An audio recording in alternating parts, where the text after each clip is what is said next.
grand dialogue. Sigeka Foba. Le grand dialogue, l'émission de débat du studio Tamani sur votre radio. Chaîne Nibéro. Halud Mauni. Chaîne Nibéri. Sigeka Foba.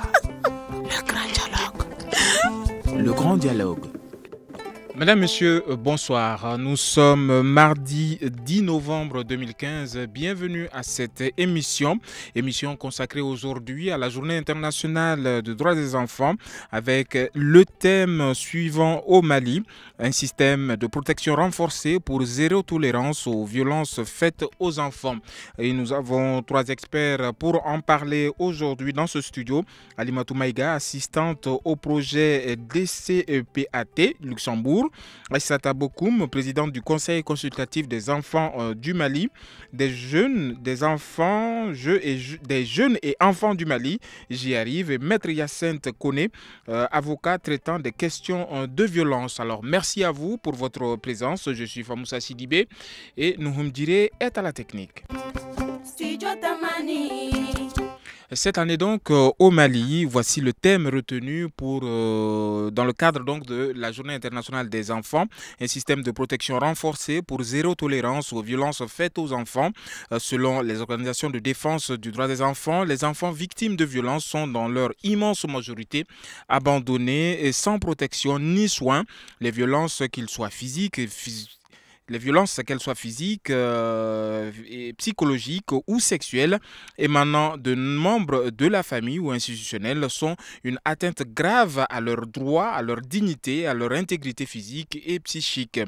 Pourquoi les violences sexuelles faites aux enfants sont au cœur des préoccupations cette année au Mali? Cette première question s'adresse à Alimatou Maïga, assistante au projet de CPACT Luxembourg. Alors ce projet est très difficile à retenir, le nom est très difficile à retenir. Que fait ce projet dans ce sens avant de répondre à cette question, madame? Bonjour. Bonjour à vous. Merci pour l'invitation. ECPAT Luxembourg est une association luxembourgeoise. Alors on répète, oui. ECPAT Luxembourg. Luxembourg. ECPAT Luxembourg. ECPAT Luxembourg. Allez-y. Donc ECPAT Luxembourg est une association à but non lucratif fondée en 1995 au Luxembourg. Et agréée par le ministère des Affaires étrangères du Grand-Duché du Luxembourg. Elle bénéficie depuis 1999 du statut d'organisation non gouvernementale de développement. Elle a pour vocation de lutter par tous les moyens légaux contre l'exploitation sexuelle des enfants à des fins sexuelles dans les pays en développement et en Europe. D'accord. Alors, cette année, pourquoi les violences sexuelles faites aux enfants sont au cœur des préoccupations au Mali? Vous savez, ECPAT à Luxembourg ne traite que ce thème, l'exploitation sexuelle des enfants à des fins commerciales. L'exploitation sexuelle à des fins commerciales, ECPAT a eu à faire une étude quantitative et qualitative en mars 2014. ECPAT qui est à son 3e projet au Mali. Les résultats de l'étude sont vraiment alarmants. Sur 1412 enfants répertoriés, enquêtés, 28,2% de ces enfants sont été victimes d'une de ces formes de violence, d'exploitation sexuelle, soit de la prostitution, de la traite à des fins sexuelles ou du tourisme sexuel à des fins sexuelles. Alors, même le tourisme sexuel existe au Mali alors? Oui, le tourisme sexuel existe au Mali. D'accord. Alors, oui. Nous allons voir du côté des avocats. Maître Hyacinthe Koné, avocat traitant des questions de violence et exploitation sexuelle faites aux enfants. Alors, aujourd'hui, quels sont ces types de violences sexuelles auxquelles les enfants sont aujourd'hui victimes au Mali? Donc, merci beaucoup. Permettez-moi de remercier les auditeurs. Les violences sexuelles dont les enfants sont victimes sont aujourd'hui assez nombreuses et la loi tente tout de même de les saisir. Et vous verrez que si c'est sur un adulte, le viol est qualifié, le fait d'avoir des relations intimes ou même des attouchements intimes sur une personne adulte est qualifié de viol. Mais lorsqu'il s'agit d'un enfant, d'un mineur, et que l'âge la différence d'âge est de 5 ans ou plus, à partir de ce moment, on qualifie 5 ans cela... ou plus, quel est le niveau de à ne pas dépasser? 5 ans, la différence entre les deux personnes, l'auteur du viol et la victime. Si l'auteur a plus de 5 ans que la victime, on qualifie cela de pédophilie. Et aujourd'hui... Quand l'auteur a 5 ans de plus que la victime, alors il faut que la victime ne soit pas majeure dans ce cas. Justement. Voilà. Justement. Et dans ce cas, c'est une aggravation relativement à la qualité de mineur de la victime. Et aussi, vous avez les outrages, les atteintes. Et même aujourd'hui, le fait de retenir un enfant en dehors de la personne qui a l'autorité juridique sur elle est qualifié d'enlèvement d'enfants. Ou de séquestration. Ou de séquestration. Aussi, d'ailleurs, au niveau du viol, il est reconnu qu'un enfant n'a pas un consentement éclairé. Donc, dès lors qu'un adulte a des relations avec un enfant, inutile de dire que l'enfant était consentant ou autre. Et on présume qu'il n'a pas de consentement et c'est assimilé à une relation forcée. Donc, voilà un peu le cadre de la loi. Et aujourd'hui, il faut reconnaître que même au niveau des sessions d'assises, la pédophilie est sérieusement réprimée. Et c'est à saluer au niveau du gouvernement. D'accord. Alors, il y a beaucoup d'interrogations de l'autre côté de la baie vitrée qui me parviennent à l'oreille. Je vais essayer de synthétiser pour satisfaire également les auditeurs ici à la régie. Alors, Aissata Bokoum, vous êtes la présidente du Conseil consultatif des jeunes et enfants du Mali. Vous êtes une ancienne du Parlement. Alors, nous allons voir avec vous. Aujourd'hui, on est enfant jusqu'à quel âge? Est-ce que c'est jusqu'à 17 ans? Oui. Jusqu'à 17 ans. Oui. On est enfant. On est enfant de 0 jusqu'à moins de 18 ans. Donc, c'est à 18 ans qu'on n'est plus enfant. Donc, jusqu'à 17 ans, on est enfant. Parce que le Mali s'est souscrit à la CEDE, qui est la Convention relative aux droits de l'enfant. Donc, voilà, on est enfant. C'est dans ce sens. Dans ce sens, voilà, on est enfant jusqu'à 17 ans. Alors, en quoi aujourd'hui est-ce que les violences faites aux enfants constituent un problème majeur au Mali? En quoi cela constitue un problème? Je crois que déjà avec le nom même, c'est un problème. Violence. Déjà, quand on parle de violence... Est-ce que c'est une réalité déjà au Mali? Si, c'est une réalité. Surtout, bien avant même les activités qui sévissent au nord, il y a en tout cas des enfants qui sont victimes, qui ont toujours été victimes de violences sexuelles. Et déjà, avec notre partenaire qui est ECPAT Luxembourg, il y a eu en tout cas beaucoup de cas détectés. Voilà. Concernant la crise au nord, avec des enfants du nord ou des enfants du sud également? En fait, c'est avec les enfants, eux, du nord et du sud. Parce que lors de ces attaques, il y a eu en fait beaucoup d'enfants qui ont été vraiment victimes de violences sexuelles et en majorité les filles. Alors aujourd'hui, est-ce que les jeunes filles de 16 à 17 ans qui sont souvent laissées à leur propre sort sont considérées comme des mineurs et sans protection? Est-ce que ces cas-là, ces filles-là qui ne sont à la charge de personnes, qui sont déjà autonomes, peuvent être considérés comme des enfants vulnérables, par exemple, madame? Vous savez, ECPAT Luxembourg travaille avec des partenaires locaux, les SAMU social, Caritas, BNC, qui font des actions de sensibilisation dans la rue. Vous savez, il y a beaucoup de nos enfants, filles comme garçons, qui vivent dans la rue. Et la plupart de ces filles vivent de la prostitution. Donc, ils font des actions de sensibilisation. Il y a des centres aussi, centres Caritas et BNC dans les régions, pour l'accueil de ces enfants. Et pour la réhabilitation avec des formations en coupe, couture, teinture, et autres. Alors aujourd'hui, à combien peut-on estimer le nombre de jeunes filles victimes de cette situation au Mali? Ben, vous savez, ECPAT n'a pas un nombre exact parce que l'étude n'a concerné que le district de Bamako. Kaï, Sigasso, Ségou et Mopti. Alors peut-on avoir une avec estimation? sur un échantillonnage de 1472 enfants, les 28,2% ont été victimes d'une de ces formes. Alors, qualifiées comme exploitation sexuelle. Alors quand vous parlez de tourisme sexuel, est-ce que cela est un fait nouveau au Mali ou bien cela existait il y a longtemps? Ben, cela n'est pas un fait nouveau parce que si tu parles de tourisme sexuel, maintenant les gens vont te dire qu'est-ce que les touristes viennent.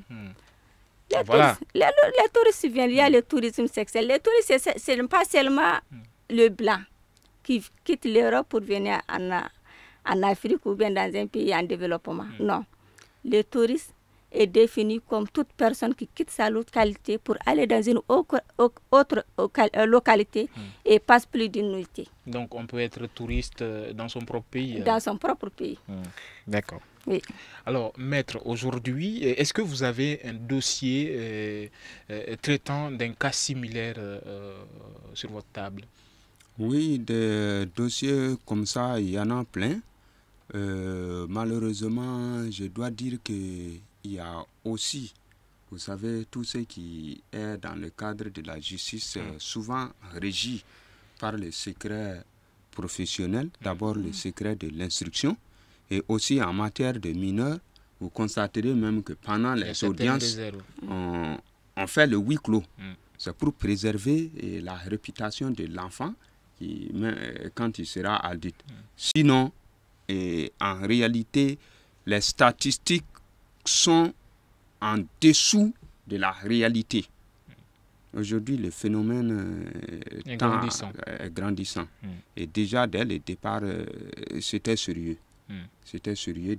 Déjà dans les années 98, moi, à l'époque, j'étais à Caritas. Nous avons fait une nuit dans la rue avec le projet Enfants de tous, mais le constat était amer. Et c'est à l'époque que Caritas a dit, bon, écoutez, ce phénomène, il faut vraiment mettre sur place des mesures pour le combattre. Mais la société était pratiquement en ignorance du phénomène. D'accord. Alors nous allons observer une courte pause et nous nous retrouverons pour la suite de cette émission. Vous écoutez Studio Tamani, votre avis nous intéresse. Écrivez vos commentaires et suggestions sur la page Facebook et dialoguez avec nous. Studio Tamani, c'est aussi les réseaux sociaux. Les réseaux sociaux, notre compte Twitter et notre page Facebook sont là pour vous si vous souhaitez réagir à cette émission. Alors vous pouvez le faire dès maintenant sur notre page Facebook ou sur notre compte Twitter. N'oubliez surtout pas de faire un tour sur notre site web www.studiotamani en un seul mot.org. Nous saluons particulièrement nos auditeurs de Koulikoro avec notre correspondant Zoumana Naïté. Alors nous poursuivons cette émission consacrée aux violences faites aux enfants avec cette journée internationale donc du droit des enfants, un système de protection renforcé pour zéro tolérance aux violences faites aux enfants. C'est donc le thème retenu cette année au Mali sur la question. Alors Aïssata Bokoum, vous êtes la présidente du Conseil consultatif des jeunes et enfants du Mali. Qu'est-ce que le Conseil fait dans le cadre donc de la préservation des enfants contre les violences sexuelles? Ok, merci.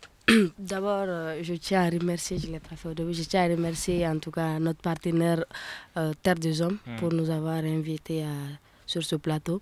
Donc, déjà, le Conseil consultatif des enfants et jeunes du Mali, au fait, est une coalition des associations d'enfants et de jeunes. Donc, dont le Parlement des enfants, l'Association pour la promotion des jeunes enfants communicateurs, etc. Et tout récemment, nous avons eu des activités avec ECPAT Luxembourg, avec les enfants vivant dans la rue, surtout au marché dans les halles de Bamako. On a eu en tout cas à avoir des séances de sensibilisation, toute une journée même, pour parler en fait des violences sexuelles aux enfants et aussi comment se préserver. et comment éviter les violences sexuelles et en cas de violence sexuelle aussi, comment réagir. Alors aujourd'hui, quel est le rempart pour les jeunes filles pour éviter la rue, Aïssata? L'éducation. Donc il faut s'accrocher aux études. Il faut vraiment s'accrocher aux études. Et c'est là, il va en fait de la volonté des parents et du gouvernement. Alors, quelle est la responsabilité des enfants eux-mêmes pour s'accrocher à ce secteur important de leur vie, l'éducation? En fait, c'est vraiment de toujours étudier, d'aimer l'école, de ne pas voir en fait l'école comme une sorte de punition pour eux ou une sorte de perte de temps, parce que en fait depuis aujourd'hui les enfants ils se disent que l'école, depuis à bas âge on a peur même d'aller à l'école, et après aussi on se dit bon l'école après l'école il n'y a rien en fait, tu n'as pas de métier, alors que quand tu commences avec le commerce depuis maintenant tu gagnes de l'argent facilement, alors que vraiment, il faut qu'on aille à l'école. Donc, les enfants, les jeunes filles, nous devons vraiment nous accrocher à l'école et voir l'école comme une solution et vraiment la seule solution pour nous de réussir. Alors, les violences sexuelles, c'est également à l'école. Comment est-ce qu'on peut se prévenir par rapport à cette question également? Voilà, et la question elle est là parce qu'on a vraiment souvent l'habitude de dire que nous les filles, nous portons des habits qui sont vraiment provocateurs. Donc on a toujours à s'habiller décemment et nous avons les tenues scolaires, toujours porter ces tenues scolaires décemment. Mais surtout aussi, il faut le dire que les maîtres, ils sont parfois avec les notes sexuellement transmissibles et tout, ils influencent un peu les enfants. Donc pour se préserver en fait, on doit toujours se tenir en fait à l'écart dès qu'on a en fait du soupçon sur une personne, parce que déjà nous avons eu des formations avec ECPAC Luxembourg sur l'autoprotection contre les violences sexuelles. Donc en fait il y a des signes qu'on peut voir sur une personne pour savoir que cette personne en fait veut nous violenter. Donc depuis là vraiment il faut essayer de faire gaffe à la personne, et en tout cas quand la personne continue il faut vraiment alerter les autorités de l'école ou en tout cas ses amis qui puissent nous aider. D'accord. Alors, les violences faites aux enfants, c'est pas que les jeunes filles, mais les jeunes garçons également sont concernés. ECPAT Mali, est-ce que cette association que représente aujourd'hui Madame Alimatou Maïga dans ce studio, est-ce que vous avez un volet consacré, par exemple, aux violences faites aux enfants, aux jeunes garçons? Oui, vous savez, l'étude d'ECPAT Luxembourg de mars 2014, il y a bel et bien des garçons qui sont victimes d'exploitation sexuelle, mais ils ne sont pas nombreux. 94% sont des filles, donc 6% c'est des garçons. Mais c'est surtout des actions de sensibilisation. Des actions de sensibilisation dans la rue, dans les centres et des centres de protection. Mais sur ce projet, le projet 2015-2018, c'est uniquement les filles, parce que le taux est très élevé. D'accord. Alors, est-ce que ces 6% d'enfants abusés sexuellement virent que dans la pédophilie? Est-ce que c'est des actions de pédophilie ou bien autre chose, maître Yacine Koné? Je ne dirais pas systématiquement, je ne sais pas exactement en réalité le cadre de leur étude, mais effectivement, plusieurs fois, que ce soit au niveau des juridictions d'instruction et au niveau de la chambre d'accusation et même aux assises, il y a des cas de pédophilie. Et pour l'instant, nous n'avons pas recensé au niveau des assises un cas d'enfant garçon, mais au niveau des parquets, nous en avons parfois rencontré. C'est assez rare, mais le phénomène a commencé. Alors, madame, vous voulez ajouter quelque chose? Oui, toujours par rapport à l'étude. L'étude a révélé qu'au niveau de la prostitution des enfants, 5,2% sont des garçons. Au niveau de la prostitution. Donc au niveau du tourisme sexuel, c'est 1% des garçons. Au niveau de de la traite des enfants à des fins sexuelles, c'est à peu près 15%. Alors, quand vous dites 5%, 5 ou 6% donc, d'enfants, garçons victimes de prostitution, est-ce que c'est uniquement avec des étrangers? Non, ce n'est pas uniquement avec des étrangers. Il y a les nationaux aussi. Donc, c'est des actes de pédophilie ou bien? C'est des actes de pédophilie. C'est des garçons qui sont là, qui se prostituent avec d'autres garçons avec d'autres messieurs. Des gens plus âgés. Plus âgés, oui. Alors, est-ce que quelque chose. Alors, est-ce que cette étude est basée uniquement sur Bamako ou bien dans d'autres villes Non, l'étude, c'est au niveau du district de Bamako. C'est Kaï, Sigasso et Mopti. Alors, aujourd'hui, quels sont les risques liés justement à cette question de violence sexuelle, Aïssata? Je suis un peu arrimée. En fait, les risques sont vraiment nombreux. Et tout d'abord, nous avons d'abord la stigmatisation. Parce que déjà, un enfant qui se fait violenter a vraiment du mal à... Surtout quand c'est connu de tout le monde, c'est vraiment pas bien pour cet enfant vis-à-vis de ses autres camarades. Mais surtout, les risques sont surtout sur le niveau psychologique, parce que ça amène en fait un traumatisme chez l'enfant, parce que vous allez voir que déjà l'enfant n'avait pas encore les capacités physiques, en tout cas d'entretenir des relations sexuelles, et aussi ça va enfreindre peut-être à leur scolarité aussi, et surtout et physiquement aussi, comme je l'ai dit, ça va les blesser, et surtout avec les filles, elles vont en tout cas attraper des grossesses non désirées.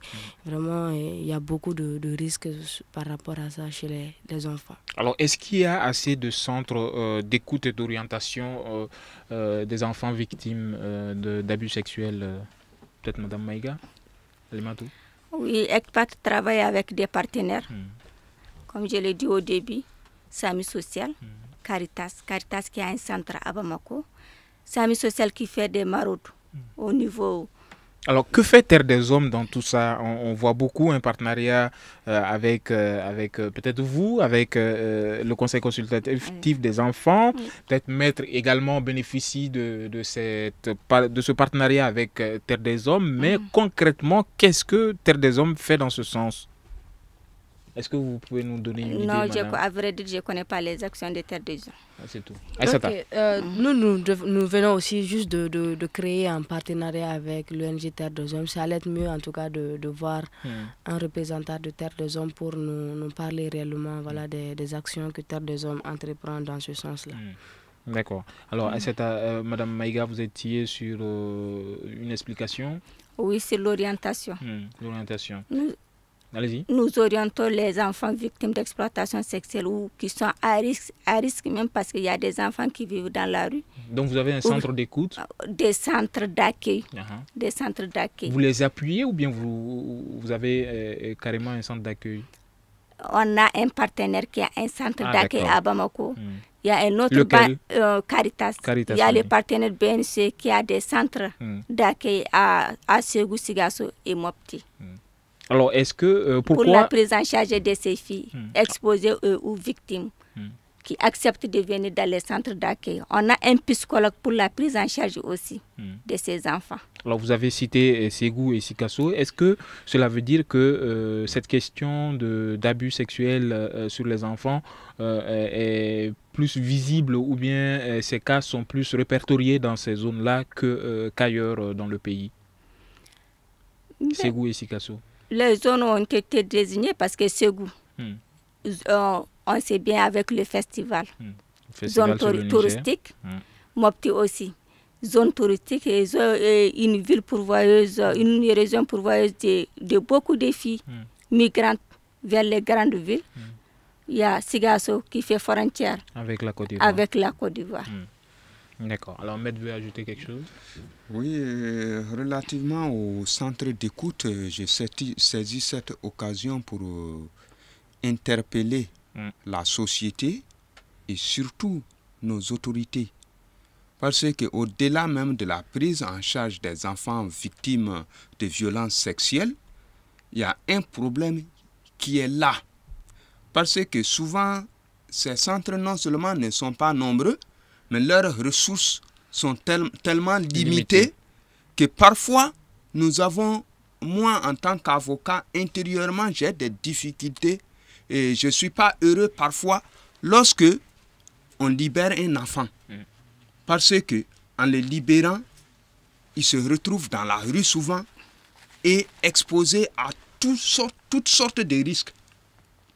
Quand vous dites libérer un enfant qui a commis qui était en détention, puisque régulièrement j'appuie non seulement le bureau catholique et le bureau national catholique pour l'enfant, ponctuellement de temps à autre, et terre chose des hommes. Terre des hommes. Et aussi, pas terre des choses, mais terre des hommes. Terre des hommes. Et aussi, et même Caritas de temps à autre. Mais je le fais souvent de façon bénévole. Ça, il faut le dire. Et parfois, je défends des enfants qui étaient en détention, qui sont libérés, qui purgent leur peine. Mais c'est des enfants qui sont pratiquement sans famille et je les vois déjà dans la rue. Peut-être c'est des candidats à la récidive. Alors. À la récidive et plus grave encore, c'est qu'ils atteignent l'âge de la majorité. Donc cette fois-ci, au lieu de les retrouver devant le juge des enfants, c'est devant le tribunal ordinaire qui risque de se retrouver avec de lourdes condamnations si jamais encore ils ne commettent pas vraiment des crimes très crapuleux. D'accord. Merci beaucoup au maître Hyacinthe Koné, avocat traitant des questions de violence et d'exploitation sexuelle des enfants au Mali. Alors, Aïssata Boukoum, présidente du Conseil consultatif des jeunes et enfants du Mali. Aujourd'hui, est-ce que vous menez des activités, par exemple, dans les prisons ? Vous êtes arrivé d'aller dans les prisons? Oui, avec le Parlement des enfants, parce que le Parlement aussi fait partie du Conseil consultatif. Même tout récemment, il y a eu des dons, des visites en fait. On échange d'abord, en fait, on prend une journée où en tout cas on vient pour un peu discuter avec les enfants sur leurs préoccupations. Et on passe toute une journée ensemble à débattre. Et après, il y a des dons qui sont faits. Alors aujourd'hui, quelles sont les activités phares qu'on mène durant cette journée dédiée aux enfants Alimatou Maïga d'ECPAT Mali? ECPAT Luxembourg. ECPAT Luxembourg. Nous sommes en partenariat avec le Parlement national des enfants et la PGEC. C'est quoi la PGEC? Association des jeunes et enfants communicateurs. Voilà, excusez-moi, et enfants communicateurs. Donc, c'est eux qui organisent les 16 juin et le 20 novembre. D'accord. Donc, ECPAT donne le financement. Alors, aujourd'hui, quelle est la part du gouvernement du Mali par rapport à ces activités, Aïssata? Et avec l'activité phare, la journée internationale de l'enfant, en fait, le gouvernement, à travers le ministère de la Femme et en passant par la Direction nationale de la promotion de l'enfant et de la famille, organise en fait, c'est eux-mêmes qui organisent cette activité. Donc, bien sûr, avec maintenant la co-organisation du Parlement des enfants et de la PGEC, et en tout cas du Conseil consultatif, des autres associations en fait, d'enfants, de jeunes et les partenaires. C'est eux-mêmes. D'accord. Alors aujourd'hui, est-ce que le Parlement, par exemple, des enfants, puisque l'organe fait partie donc du Conseil consultatif, est assez présent lorsqu'il s'agit de thèmes similaires, par exemple de violences faites aux enfants? Bien sûr, nous sommes toujours présents parce que même comme je l'ai dit avec les événements du Nord, en fait, on a eu en tout cas toujours dialoguer avec nos frères et sœurs qui se sont déplacés jusqu'ici. Le Parlement des enfants, en fait, est toujours au cœur de l'action parce que le Parlement des enfants, en fait, est porte-parole, en fait, de tous les enfants, du Mali, c'est ça. Donc, en tout cas, le Parlement est partout et ils interpellent, parce qu'aujourd'hui, je suis jeune, ils interpellent en tout cas à chaque fois le gouvernement. Parce que, par exemple, le 20 novembre, comme le 16 juin, en tout cas, lors des activités phares, des cérémonies où nous enregistrons en tout cas la présence du président de la République et du gouvernement et de tous les partenaires, en fait, nous profitons de ces créneaux en fait, pour lancer des messages à l'endroit des décideurs. Donc, nous sommes toujours au cœur de l'action. D'accord. Alors, je rappelle que ce débat est organisé par le studio Tamani en partenariat avec Terre des Hommes. Nous allons observer une courte pause et nous nous retrouverons pour la suite de cette émission. Une réaction, un avis, un commentaire. Réagissez sur la page Facebook de Studio Tamani et restez connectés avec nous. Studio Tamani sur les réseaux sociaux pour vous faire entendre. Alors, nous allons poursuivre cette émission consacrée à la question des enfants avec le thème de la Journée internationale des enfants, 26e journée, un système de protection renforcé pour zéro tolérance aux violences faites aux enfants. C'est donc le thème local de cette journée retenue au Mali. Alors, nous allons poursuivre avec ce troisième volet consacré aux droits des enfants et le poids de la tradition. Qu'est-ce que le poids de la tradition a comme impact dans le cadre de la préservation du droit des enfants, Alimatou Maïga, Becpat Luxembourg? Oui, les enfants sont vraiment victimes de nous-mêmes, les parents. Nous-mêmes les parents. Parce que s'il faut voir certains enfants violés, abusés par certains membres de la famille. Des adultes de la famille. Et que personne ne dise mot pour ne pas heurter la sensibilité ou bien gâter le nom de la famille. Vraiment, c'est quelque chose de difficile, c'est dur. C'est des choses à changer. On voit dans certains cas, c'est les voisins. Nous vivons depuis combien d'années? C'est le fils du voisin qui a abusé de la fille du voisin. Donc, entre voisins, récemment, c'était un boutiquier qui était devant le juge par rapport à certaines questions. Tout à fait, le règlement à l'amiable. Donc, même au niveau de la justice, ECPAT vraiment est confronté à ces problèmes. Des dossiers de viol et de pédophilie qui peuvent faire plus de 3 ans et à la fin, on vous dit que c'est classé pour non-lieu. C'est décourageant et pour l'ONG et pour les enfants. Aujourd'hui, quel est le poids de la tradition dans le cadre donc, de la préservation du droit des enfants, maître Yacinthe Koné? Oui, la tradition, il faut reconnaître, aujourd'hui, je dirais même qu'il y a une dérive ou une mauvaise interprétation de nos traditions aujourd'hui. C'est regrettable, mais la société dans laquelle où je suis né, l'enfant était pour tous. Autant tout le monde l'éduquait à tous. Autant tout le monde l'éduquait, autant tout le monde le protégeait. Mais aujourd'hui, l'enfant, l'impression que personnellement j'ai eue, c'est que notre société a tendance à considérer l'enfant comme un instrument. Pourquoi? Je pense qu'il y a le facteur économique aujourd'hui. Il y a aussi l'effritement de la cellule familiale. Et cela est important. Et je dirais même au-delà de l'enfant, tous les problèmes que connaissent le Mali aujourd'hui, c'est d'abord au sein de la famille.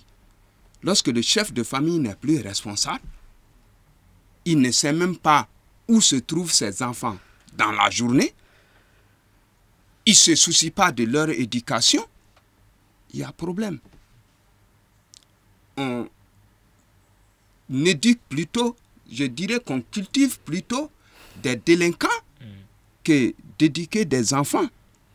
Et ensuite, la solidarité qu'on avait s'est transformée plutôt en une sorte de complicité. Lorsque un adulte viole un mineur dans les coulisses, on règle l'affaire.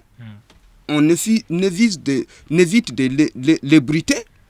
Et en réalité, c'est l'enfant qui est la victime. Alors, je me permets juste d'ouvrir une petite parenthèse.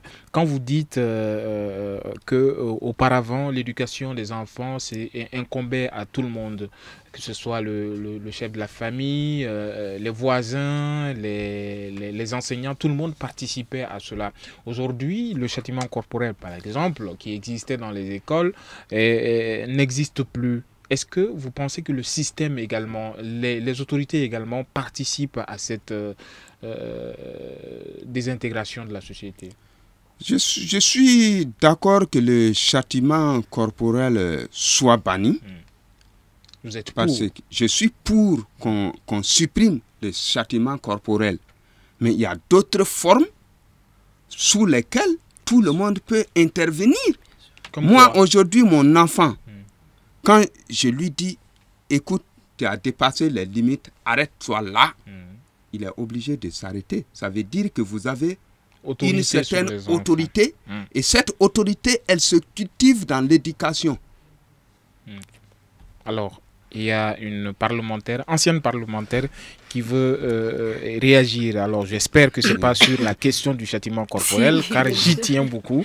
Allez-y, Aïssata. Ok, bien sûr. Merci bien, Famoussa. Donc, c'est vraiment pour un peu appuyer tonton Yacinthe. Donc, en fait, il y a beaucoup d'autres formes en fait, d'éduquer un enfant sans vraiment avoir recours au châtiment corporel.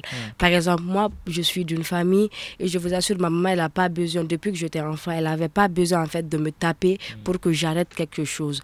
Quand elle était avec ses amis, quand je venais, que je faisais du bruit, j'avais juste à regarder ses yeux et pour savoir que ça, c'est interdit. Et déjà, je partais. Donc, juste pour dire que le châtiment corporel, en fait, n'est pas toujours la solution. Voilà, il faut en fait des moyens, d'autres moyens. Il faut toujours parler à l'enfant, responsabiliser l'enfant. En fait, c'est la responsabilisation de l'enfant qui pose vraiment problème avec les parents parce qu'on se dit que c'est un enfant et en fait, il y a ces choses qu'il ne peut pas comprendre. Alors que je vous assure que les enfants, voilà. Alors, comment peut-on responsabiliser un enfant quand on n'est pas soi-même responsable? Aïssata, la question est là. Moi, je crois que là, ça vient de longtemps parce que déjà, un enfant qui a été responsabilisé, disons, depuis son bas âge, saura aussi responsabiliser son enfant. Voilà, son enfant comme d'autres enfants, avant même de devenir parent aussi, les enfants à côté de lui. Voilà. Alors aujourd'hui, le poids de la tradition, est-ce que... oui, Aïssata. Voilà, je voulais un peu intervenir par rapport au poids de la tradition sur nous les enfants. Je continue toujours. Donc en fait, nous avons beaucoup de problèmes auxquels nous sommes confrontés avec la tradition parce que déjà notre statut d'enfant ne nous permet pas en fait de parler quand il s'agit d'un problème qui nous concerne. Par exemple, il y a avec le mariage précoce surtout des enfants, la fille elle est pas en fait, on lui demande pas son avis. Donc c'est vraiment un fléau et nous avons les mutilations génitales féminines aussi. Donc depuis à bas âge, voilà, ils mutilent les enfants. Et nous avons surtout le fait, en fait, on décide à notre place, par exemple, lors des études. Parce que, par exemple, vous allez voir un enfant qui veut faire des études littéraires, parce que le papa est un grand médecin, il décide en fait que l'enfant aussi va suivre la même carrière que lui. Donc tout ça aussi, c'est un peu des violences à notre encontre. Et voilà, le droit de parler surtout, c'est dans la tradition. Alors que même dans la charte de Kouroukanfouga, on a toujours dit d'associer les femmes et les enfants vraiment dans les prises de décision. De consulter peut-être. Oui, de consulter. Alors, je reviens juste sur cette question, ce droit d'expression. Par exemple, sur le mariage précoce, si je ne m'abuse, à chaque célébration de mariage, par exemple à la mairie, on demande toujours à la femme si elle veut de l'homme. Donc, le droit n'est pas... Les enfants ne sont pas privés de ce droit-là de dire oui ou non à leur mari, Aïssata. Ok, ça c'est en fait ce que voit le maire. Mais la pression qu'on a fait à l'enfant avant de venir devant, le maire est l'autorité compétente. Le maire est l'autorité compétente, mais est-ce que l'enfant dit au maire que non, je ne suis pas consentant? C'est là le problème en fait. Parce que la jeune fille, par peur en fait que le foyer de sa maman aussi soit en tout cas pris en otage par le papa, parce qu'il y a en tout cas des menaces auxquelles les filles elles sont confrontées. On ne peut pas faire des omelettes sans casser des œufs. Donc voilà, il faut vraiment sensibiliser les parents pour dire qu'il est vraiment grand temps de laisser le mariage précoce ou le mariage forcé des enfants. Il faut vraiment consulter, parce que le mariage c'est une question de toute une vie. Donc vraiment l'avis des deux intéressés est vraiment primordial. Alors on sait que la loi... Je voudrais ajouter, avec l'avènement du code de la famille, de la personne. Vous m'excusez, mais le certificat qui est délivré à l'occasion de la célébration religieuse, sauf si les autorités trouvent un moyen pour vérifier le consentement, je vois au bout du rouleau un problème très grave qui risquera de se poser. Parce que souvent... On ne demande pas l'avis. Souvent même les intéressés ne sont pas là. Et vous m'excusez, certains diront que peut-être c'est parce que peut-être dans ma religion, je n'ai pas ce problème, mais c'est un problème que moi, en tant qu'avocat, je serais obligé de gérer. Donc, si les autorités pouvaient trouver au moins dans les textes d'application une solution, ça nous enlèverait une épine du pied. Alors, je ne suis pas imam, mais en termes de religion, il faut peut-être, si on arrive devant l'imam, par exemple, pour célébrer un mariage, cela équivaut à dire ou bien à estimer que les deux personnes sont déjà, consentent déjà à cette union, maître. Ce n'est pas toujours évident. Parce qu'il y a, comme on le dit, ce qui se passe au-dessus et les coulisses. Donc, c'est les coulisses aujourd'hui qui posent problème. Alors, quelle que soit donc cette forme de justice, la capitale, les situations que l'on voit dans la capitale ne sont pas toujours pareilles à ce que l'on voit dans les zones rurales. Par exemple, Alimatou Maïga, est-ce que vous avez une idée de ce qui se passe, par exemple, lors des mariages précoces dans les régions? Oui, vous savez... Est-ce qu'il y a beaucoup d'abus dans ce sens? Oui. Vous savez, moi, je viens d'un village. Et c'est très fréquent dans les villages. Le vieux Dogon qui a beaucoup de vaches, je ne sais pas s'ils en ont maintenant. Pas que Dogon. Qui veut épouser une fille de 13 ans, 14 ans. Il en aura parce qu'il a des vaches. Il a les moyens. Même sans le consentement Même sans le consentement de la fille. Avec peut-être l'approbation de son père, oui, qui menacera sa mère. Qui menace sa mère, qui menace la fille de tous les maux, qui le traite de tous les maux, qui le menace. Il y a toute la famille qui est là parce qu'il y a quelque chose en contrepartie. Alors, quel sera peut-être le recours juridique? Quel peut être le recours juridique, par exemple, maître, sur cette question en cas d'abus sur le mineur? Le recours juridique, les voies sont nombreuses. D'abord, le mineur, son consentement n'existe pas au regard de la loi. Quelle que soit la manière dont ce consentement est donné, c'est réputé nul. C'est comme si elle n'a jamais été consultée parce qu'on trouve qu'à son âge, elle ne peut pas avoir un consentement éclairé. De ce côté, c'est clair. Mais le problème, c'est la mise en œuvre de tout cela et le courage même parfois des victimes. Parce que souvent, nous ne sommes même pas informés de ce qui se passe. Et la victime, elle souffre dans la douceur, dans le silence. Et parfois même, quand elle vient à vous, après elle vous dit, ah, réellement, il faut laisser. Parce que ça me créera plus de problèmes. Plus de problèmes que de solutions. Voilà. Alors, merci beaucoup à vous. Je rappelle que l'émission d'aujourd'hui était consacrée à la 26e journée internationale des droits des enfants, dont le Mali avait retenu comme thème cette année, un thème d'actualité et qui était beaucoup plus axé sur les violences sexuelles faites donc aux enfants. Et nous sommes au terme terme de cette émission réalisée avec le partenariat de Terre des Hommes. Les invités, Alimatou Maïga, assistante au projet ECPAT Luxembourg, et Aïssata Bokoum, présidente du Conseil consultatif des jeunes enfants du Mali, et Maître Hyacinthe Koné, avocat traitant des questions de violence et d'exploitation sexuelle des enfants. Je suis Famoussa Sidibé. La réalisation de cette émission était l'affaire de Ousmane Diadje Touré. Nouhoumdire était à la technique.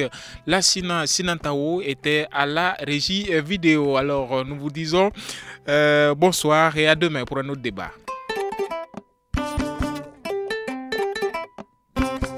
Le Grand Dialogue. Le Grand Dialogue, l'émission de débat du Studio Tamani sur votre radio.